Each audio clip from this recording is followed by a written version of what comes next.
New rankings, Easter eggs for the upcoming matches, and a look inside of PXG's locker room. Last week's chapter was more insane than you could imagine. The title, Irregular and Perverse. I'm Brad Martin, let's break it down, and if you want to see more Blue Lock content, hit the subscribe button. The chapter starts with a secret training session between Ikigori and Kiora. Both players don't have a value and have zero playtime in the past few matches, which means this PXG match is their final chance to get in the top 23 of the NEL leaderboard. We see Ikigori get knocked on his butt.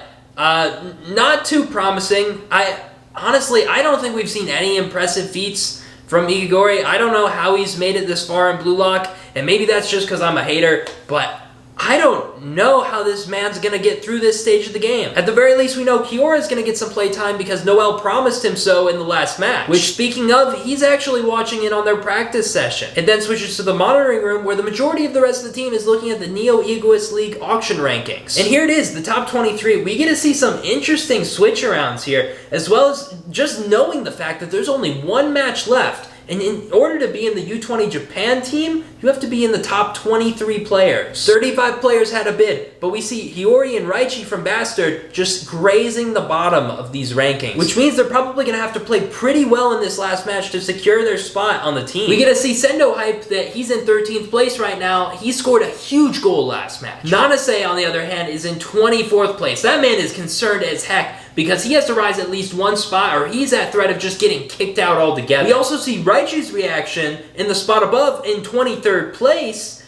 That man is scared. He barely made the cut and he has to hold his spot or he could get knocked out just as easily. But by far one of the most interesting things about this ranking is that Reo and Nagi dropped again.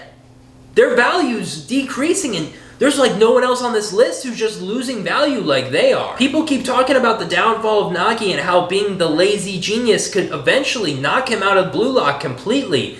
And we're starting to see a bit of that. I personally feel like he's going to make a comeback. I don't see Nagi being knocked out of Blue Lock like some people think he's going to be. But it's a bit concerning to see his value drop yet again. Something major needs to change. Now, spot number 4, way higher up the list, Shidou has got a value of 100 million now. I think a lot of people forgot about this guy and just like neglected how big of a threat he is. He's the demon for a reason. And he's showing that with his 4th place ranking. We then see Isagi and Baru tied in 2nd place with 150 million as their value. But given that the Ubers are done playing, Isagi's obviously going to overtake that value in the next match. And with a value of 198 million, in 1st place we've got Rin.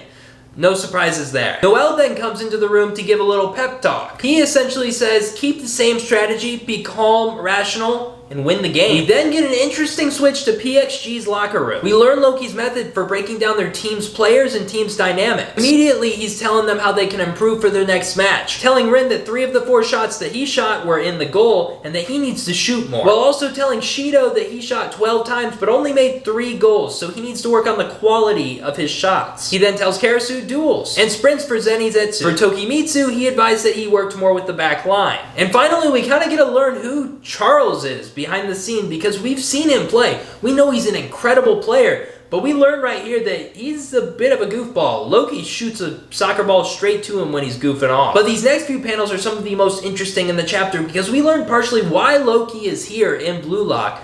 And the reason for that is that he needs a passer to make him the best player on the planet. And he believes Charles has the talent for that, while dropping the bomb that Charles is 15 years old, which explains his childish behavior. We then get some funny panels of Charles covering his ear and telling Tokimitsu to inform him when the meeting was over. But Loki obviously doesn't put up with the shenanigans. He then takes charge once more and says, listen everyone, we've tried out and fought with 2 systems built from Rin and Shidou. That is to give pass to a striker that has talent, to experiment Charles' ability. But now we're facing a team who hasn't lost a game, just like us. So he wants them to elevate their playstyle, and how is he going to do this? Because Noel's team uses Isagi and Kaiser together, which are 2 forces going against each other while also being on the same team. After all, Loki's strategy has been to have 2 completely different systems with Rin and Shidou not ever playing on the same field. So in order to counteract Noel's strategy, he wants to do the same strategy and put Rin and Shidou on the same field to coexist and fight Kaiser and Isagi together. We get this incredible panel.